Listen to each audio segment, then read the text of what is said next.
So hello guys, welcome back to my channel. As you already know कि ये video बहुत late है। I know ये video बहुत लेट है। The reason is very simple. आप लोगों का CULT 2025 का एग्जामिनेशंस था, इसके साथ एडमिशन इज़ गोइंग ऑन। सो खैर, अब तो एडमिशन सारे कंप्लीट हो चुके हैं और सारे के सारे both government and private law colleges में एडमिशन भी हो चुके हैं। सो 2025 CULT का तो किस्सा ख़त्म है। Now moving towards new chapter at the beginning of new session, that is 2026 CULT। तो guys, अब बात करते हैं 2026 CULT के बारे में। As you already know कि 2025 का जो एग्जामिनेशन हुआ था वो बहुत ही ज़्यादा टफ था। इस सब को ध्यान में रखते हुए मैंने आप लोगों के लिए एक नया सेशन लॉन्च किया था, दैट इज CULT 2026, जो कि ऑलरेडी नवंबर में स्टार्ट हो चुका है। बैच तो ऑलरेडी फुल हो चुका है। सो इसीलिए मैंने डिसाइड किया है न्यू बैच जो कि स्टार्ट हो रहा है from the 2 February 2026। As you all already know that CULT 2025 बहुत टफ था। फिर भी आई एम वेरी ग्लैड कि मेरे स्टूडेंट्स ने, जिन्होंने मेरे पास ट्यूशंस लिया था, मेरे पास से गाइडेंस लिया था, they have got Surendranath law college, जोगेश Chandra Chaudhuri law college and also South Calcutta Law College, और इसके अलावा private law colleges as well. तो I am very happy and I am feeling very glad to all of you. All the very best for your future. अब बात करते हैं CULT 2026 के students के बारे में। सो अगर आप भी अपना फ्यूचर ब्राइट बनाना चाहते हैं और अगर आपका भी सपना है कि आप भी इन चारों गवर्नमेंट लॉ कॉलेज में अपना एजुकेशन दे सके, तो इसके लिए आप मेरे न्यू बैच जो कि आने वाला है फ्रॉम 2 फरवरी 2026 से। 2025 का नवंबर बैच ऑलरेडी फुल हो चुका है, इसीलिए ये न्यू बैच मैंने आप लोगों के लिए 2026 में ये लॉन्च किया है। फॉर मोर इन्फॉर्मेशन क्लासेस के बारे में आप इस दिए गए नंबर पे कांटेक्ट कर सकते हैं। सारे डिटेल्स आपको व्हाट्सएप पे प्रोवाइड कर दिया जाएगा।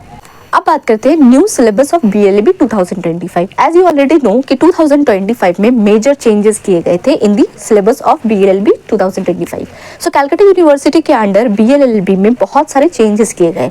सारे चेंजेस के बारे में वीडियो पे तो हम बात नहीं कर सकते। इससे पहले मैंने Calcutta university BLLB first sem का एक ओवरऑल सिलेबस डिटेल वीडियो बनाया था, बट अब वो उतने काम का नहीं रहा बिकॉज सिलेबस चेंज हो चुका है। So as per the new syllabus of BLLB we are going to talk about this topic. So new syllabus आपका है जो फर्स्ट सेम में है, उनको पढ़ना है टोटल 5 सब्जेक्ट्स। ठीक है। सो देखिए, पेपर 1, P मतलब यहाँ पर P से कंसिडर किया जा रहा है paper. So paper 1 is called English 1। English 1 क्यों? यहाँ पर आप देख सकते हैं इंग्लिश 1, पॉलिटिकल साइंस 1, सोशियोलॉजी 1। अब ये 1 का क्या मतलब है? 1 मीन्स आपको इंग्लिश 2 सेकंड सेम में पढ़ना है, पॉलिटिकल साइंस 2, पॉलिटिकल साइंस तो आपको 6 सेम तक पढ़ना है, एंड सोशियोलॉजी 1, सोशियोलॉजी टिल 3 यानी 3rd सेम तक आपको सोशियोलॉजी पढ़ना है।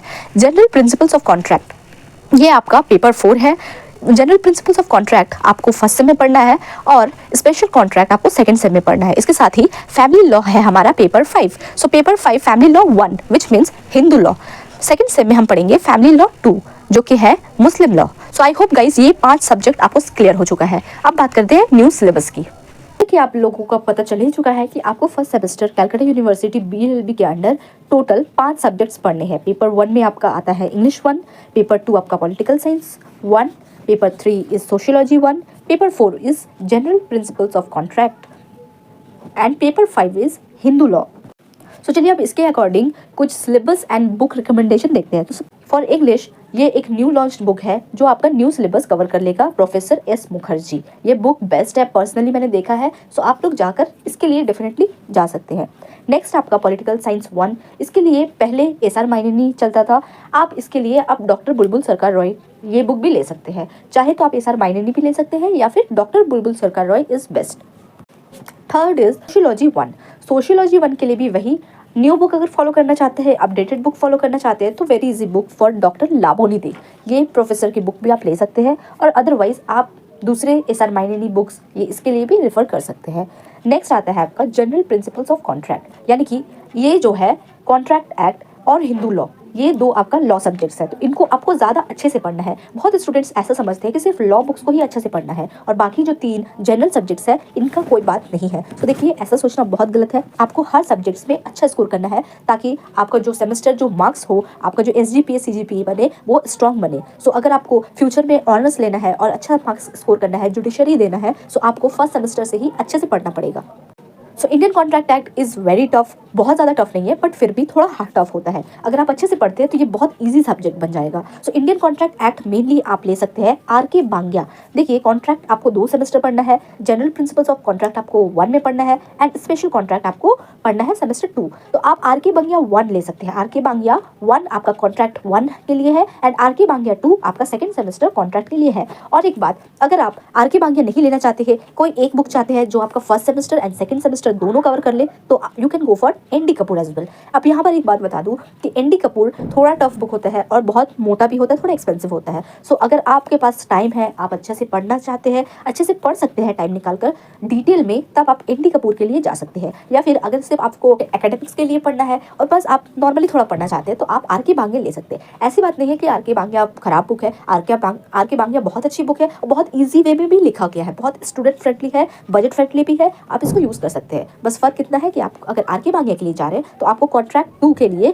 आर.के. बांग्या 2 लेना पड़ेगा। That's it. अब यहाँ कॉन्ट्रैक्ट एक्ट जो कि हम लोग मेनली पढ़ते हैं इंडियन कॉन्ट्रैक्ट एक्ट 1872, तो इसके लिए आपको एक बेयर एक्ट भी लेना पड़ेगा। आप बेयर एक्ट कहीं का भी ले सकते हैं, यूनिवर्सल का भी ले सकते हैं, पब्लिकेशंस का बस फर्क है, बाकी सारे बेयर एक्ट्स अच्छे होते हैं। या फिर आप टी.एन. शुक्ला की भी बेयर एक्ट ले सकते हैं। मैंने अपने टाइम में कॉन्ट्रैक्ट एक्ट के लिए टी.एन. शुक्ला फॉलो किया था। So if you want you can go for it. ठीक है। सो कॉन्ट्रैक्ट के अलावा आपको इस सब्जेक्ट के लिए SRA बेयर एक्ट लेना है, यानी कि स्पेसिफिक रिलीफ एक्ट। ये इसका आपको एक बेयर एक्ट लेना पड़ेगा, आपका कॉन्ट्रैक्ट पूरा खत्म हो जाएगा। अब पेपर 5 की बात करते हैं। फैमिली लॉ 1 है, यानी कि हिंदू लॉ। तो हिंदू लॉ में आपको पढ़ना है हिंदू रिलेटेड मैरिज, यानी कि हिंदू मैरिज एक्ट। ठीक है। हिंदू मैरिज एक्ट 1955 आपको ये इसका एक बेयर एक्ट लेना पड़ेगा। अब यहाँ पर एक और बात बता दूं कि आप एक बेयर एक्ट लेंगे, यानी कि हिंदू मैरिज एक्ट 1955 का जो बेयर एक्ट लेंगे, उसमें आपको Hindu succession act, Hindu adoption and maintenance act, Hindu minority and guardianship act, यानी कि टोटल 4 एक्ट मिल जाएंगे एक ही बेयर एक्ट में। अब यहाँ पर आपके सिलेबस में आपको पढ़ना है Hindu marriage act 1955, Hindu succession act, Hindu adoption and maintenance act, यानी कि टोटल आपको यहाँ पर 3 पढ़ना है और माइनॉरिटी एंड गार्जियनशिप एक्ट आपको नहीं पढ़ना है। सो एक बेयर एक्ट में आपको 3 ये पढ़ना है। इसके अलावा आपको लेना है स्पेशल मैरिज एक्ट है हिंदू लॉ के साथ। ठीक है। सो ये रहा मेरा बुक रिकमेंडेशन। चलिए अब न्यू सिलेबस देखते हैं और ये जानते हैं कि न्यू सिलेबस और ओल्ड सिलेबस में क्या फ़र्क है। तो चलिए देखते हैं।